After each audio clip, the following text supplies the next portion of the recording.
Assalamualaikum warahmatullahi wabarakatuh. Hello everyone, my name is Bagas Purwayoda with NPM 25411006. I'm from class management 25A.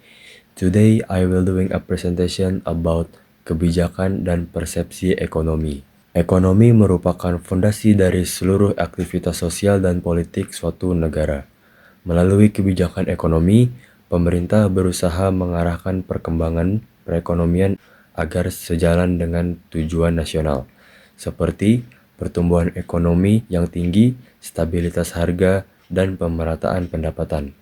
Namun, keberhasilan suatu kebijakan ekonomi tidak hanya ditentukan oleh desain dan implementasinya, tetapi juga oleh persepsi masyarakat terhadap kebijakan tersebut.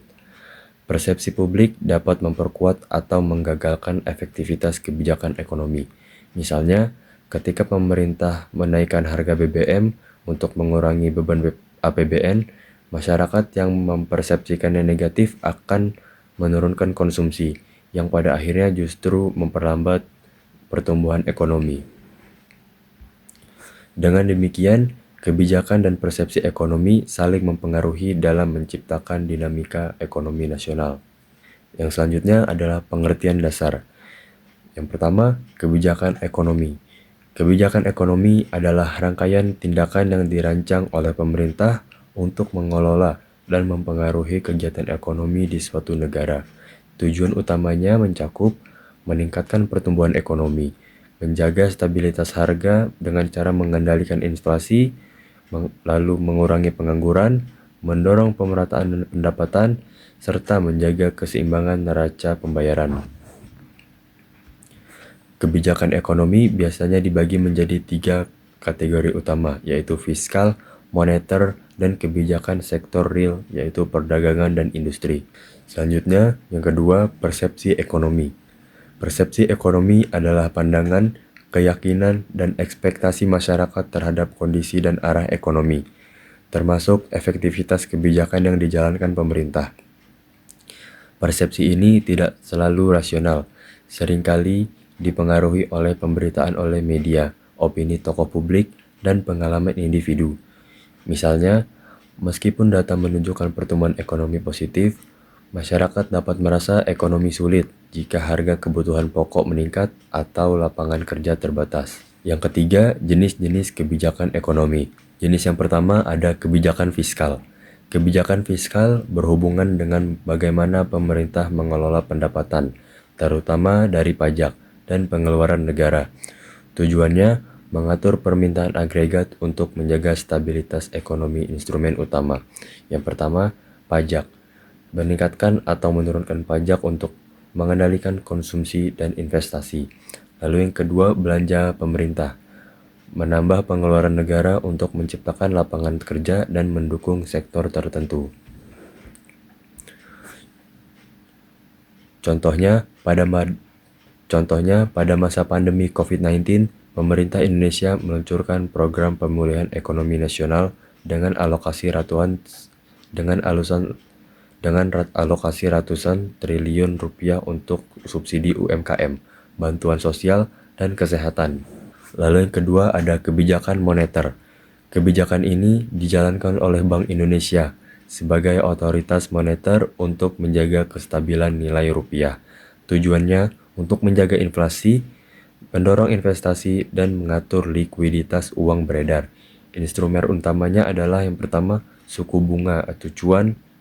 Yang kedua, operasi pasar terbuka, yaitu jual beli surat berharga. Dan yang ketiga, rasio cadangan wajib bank. Contohnya, ketika inflasi meningkat, Bank Indonesia menaikkan suku bunga acuan untuk menaikkan permintaan kredit, sehingga harga lebih terkendali. Lalu yang ketiga ada kebijakan perdagangan dan industri. Kebijakan ini bertujuan mengatur arus barang dan jasa antar negara serta mendorong kemandirian industri nasional. Contoh kebijakannya, pembatasan impor barang tertentu untuk melindungi industri lokal. Yang kedua, intensif fiskal bagi investor di sektor strategis. Lalu yang terakhir, meningkatkan ekspor melalui kerjasama dagang internasional. Yang keempat, persepsi ekonomi masyarakat. Persepsi masyarakat terhadap kebijakan ekonomi memiliki pengaruh langsung terhadap perilaku konsumsi, investasi, dan tabungan. Jika masyarakat merasa optimis terhadap ekonomi, konsumsi meningkat, investasi akan tumbuh, permintaan pasar naik, serta mendorong produksi dari lapangan kerja. Sebaliknya, jika persepsi masyarakat negatif, konsumsi dan investasi akan menurun, munculnya kecenderungan menabung lebih banyak, dan pertumbuhan ekonomi bisa terlambat. Faktor pembentuk persepsi ekonomi yang pertama, informasi dari media massa. Pemberitaan negatif dapat menimbulkan efek ketakutan ekonomi atau economic anxiety. Yang kedua, pengalaman langsung, kenaikan harga, PHK, atau sulitnya mencari kerja.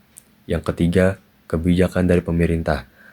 Transparansi dan konsistensi kebijakan meningkatkan kepercayaan publik. Yang keempat, kondisi sosial politik. Stabilitas politik turut mempengaruhi persepsi ekonomi secara psikologis. Yang kelima, hubungan antara kebijakan dan persepsi. Kebijakan ekonomi dan persepsi publik memiliki hubungan timbal balik yang kuat. Kebijakan yang efektif tetapi tidak dipahami masyarakat dapat menimbulkan resistensi sosial. Sebaliknya, jika kebijakan yang komunikatif dan transparan cenderung mendapat dukungan publik meskipun dampaknya tidak langsung terasa. Contohnya, ketika pemerintah menaikkan harga BBM, perspektif negatif bisa muncul karena masyarakat merasa terbebani. Meski secara fiskal, langkah ini penting untuk mengurangi subsidi dan menstabilkan APBN. Oleh karena itu, komunikasi kebijakan publik menjadi elemen penting agar masyarakat memahami konteks dan tujuan dari langkah ekonomi yang diambil. Lalu yang keenam, dampak kebijakan terhadap persepsi ekonomi. Yang pertama, konsistensi kebijakan yang mengakibatkan menumbuhkan kepercayaan masyarakat dan investor. Yang kedua, ketidakpastian kebijakan yang akan menurunkan kepercayaan pasar dan dapat memicu inflasi ekspektasi.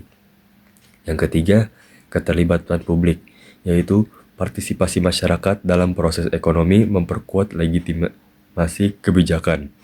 Ketika masyarakat percaya bahwa kebijakan pemerintah berpihak pada mereka, trust ekonomi akan tercipta, yaitu kondisi di mana persepsi positif mempercepat pemulihan ekonomi melalui peningkatan konsumsi dan investasi. Yang ketujuh, contoh studi kasus, yaitu Indonesia pasca pandemi COVID-19.